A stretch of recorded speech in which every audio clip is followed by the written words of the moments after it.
बार भगवान कृष्ण अपने ग्वाल बाल के साथ खेल रहे थे। देखिए ऐसा नहीं है राम कथा में राम जी होते हैं, सब आते हैं, क्योंकि एक संत का भाव है, राम कृष्ण दो एक हैं, रूप रंग तिल रेख। तो अंतर क्या है? बोले राम बोले इनके दृढ़ गंभीर हैं और कृष्ण बोले इनके चपल विषेक। इतना ही अंतर है कि राम जी थोड़े गंभीर हैं और कृष्ण जी थोड़े चंचल, वरना रूप रंग तिल रेख हर एक से एक ही है। तो यहाँ पर एक बड़ा अच्छा प्रसंग आता है। भगवान कृष्ण ग्वाल बाल के साथ खेल रहे हैं, राधा रानी भी अपनी सखियों के साथ हैं। अब ध्यान से सुनना, बड़ी अच्छी बात है। तो राधा जी भी अपनी सखियों के साथ आती हैं। अब उस दिन राधा जी एक मोतियों का हार पहन के आई, बड़ा चमकता हुआ। कृष्ण ने देखा कि हार, कहते वाह राधा बड़ा सुंदर लग रहा है, देखो तो जैसे ही हाथ बढ़ाया देखने के लिए, राधा कहती है हाँ छूना मत, हाथ मत लगाना। हाथ लगा रहे हो? अरे तुम्हारी औकात नहीं है माला खरीदने की, मोती की, हाथ मत लगाना, गंदी हो जाएगी। कृष्ण जी को बड़ा गुस्सा आया। कृष्ण जी कहते हैं अरे औकात की बात कर दी, शायद ये जानती नहीं मैं कौन हूं। ये जो हीरे मोती उग भी रहे हैं ना, ये भी मेरा ही चमत्कार है। ये तो मजबूरी है कि अवतार लेकर आया हूं पृथ्वी पर लीला करनी, वरना औकात तो मैं अभी दिखा दूं। तो कृष्ण जी को गुस्सा आया, उसी समय वहां से चले गए, लौट कर चले गए और बड़े दिनों तक खेलने नहीं आए। थोड़े दिन राधा जी भी आई, फिर राधा ने भी आना बंद कर दिया। राधा जी उदास रहने लगी, परेशान रहने लगी। तो वृषभानु जी सोचते हैं, वृषभानु जी कौन? राधा जी के पिताजी। तो वृषभानु जी सोचते हैं कि ये राधा को हो क्या गया, इतने अच्छे से खेलती थी, हंसती बोलती थी, इतना दुखी क्यों रहती है। तो वृषभानु जी अपने मित्रों से सलाह करते हैं कि क्या कारण है इसका कि राधा इतना परेशान रहती है। तो उनके मित्र सलाह देते हैं कि जब बेटी उदास रहने लगे, दुखी रहने लगे, तो समझ लेना चाहिए कि उसके विवाह की उम्र हो चुकी है। आप एक काम करो, राधा का विवाह कर दो। ब्रजमान जी ने कहा अच्छा, पर लड़का कहाँ से ढूंढे? सबने कहा ढूंढने की क्या जरूरत है, नंद का छोरा है तो कर दो उससे। अब महाराज कृष्ण जी किसको नहीं पसंद? ब्रजमान जी कहते हैं ठीक है। अगले ही दिन थाल सजा सजा कर लेकर गए, किसी में फल, किसी में कपड़े, किसी में सोना चांदी मोहर, सब लेकर गए और पहुंच गए नंद जी के यहाँ। अब नंद जी और ब्रजमान जी मित्र हैं, दोनों ने भेंट की, बैठे। नंद जी कहते हैं कहो मित्र कैसे आना हुआ? तो वृषभान जी कहते हैं कि मैं मित्रता तक तो ठीक है, पर अब मैं आपसे रिश्ता जोड़ना चाहता हूँ, क्या आप राधा को बहू के रूप में स्वीकार करेंगे? तो अब राधा जी को भी कौन नहीं पसंद करता। नंद जी बड़े खुश हो गए, बातचीत हुई। थोड़े समय बाद वृषभान जी चले गए, कुछ समय बीतते हैं।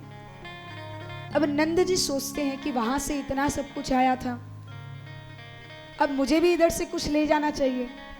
तो जो वृषभान जी के यहाँ से आए थे सामान, उसको रखवाया गया और देखा गया क्या क्या आया है, उसी हिसाब से लेकर जाएंगे। तो पहला खोला कपड़े, दूसरे में फल, और किसी में काजू, किसी में बादाम, किसी में सोना चांदी, सब भरे हुए थे। और अंतिम में जो थाल खुला वो मोतियों से भरा था। कृष्ण जी की नजर जैसे ही मोती पे गई, फिर वही बात याद आ गई कि औकात नहीं मोती खरीदने की। कृष्ण जी चुपचाप एक मुट्ठी मोती उठाते हैं और लेकर के गए, अपने पीछे आंगन में बो दिया। और महाराज कृष्ण जी ने मोतियों की खेती कर दी, पेड़ उगा दिए। और फिर नंद जी से कहा 108 थालों में भगवान कृष्ण उन्हीं पेड़ों का मोती भरते हैं। 108 थाल मोती, एक माला में कितनी मोती रही होगी? ज्यादा से ज्यादा 100, 200, 300, कितनी बस। पर कृष्ण जी औकात की बात आई थी। कहते हैं ना भगवान प्रेम जो करता है उसके लिए बहुत प्रेमी है, और अगर कोई थोड़ा सा भी नोकझोंक करे तो सीधे महाकाल रूप धारण हो जाता है। तो भगवान को बड़ा क्रोध आया। भगवान सारे मोती तोड़कर और 108 थाल में मोती भर के भेजते हैं। नंद जी पहुंचे, वहां पर कुशल मंगल हुई, लौट आए। अब जब वृषभान जी के यहाँ थाल खुलने शुरू हुए तो 1 थाल मोती, 2 थाल मोती, 3 थाल, 4 थाल, 5 थाल, 6, 7, 8, 9, 10 जितने खुलते गए सारे में मोती ही मोती।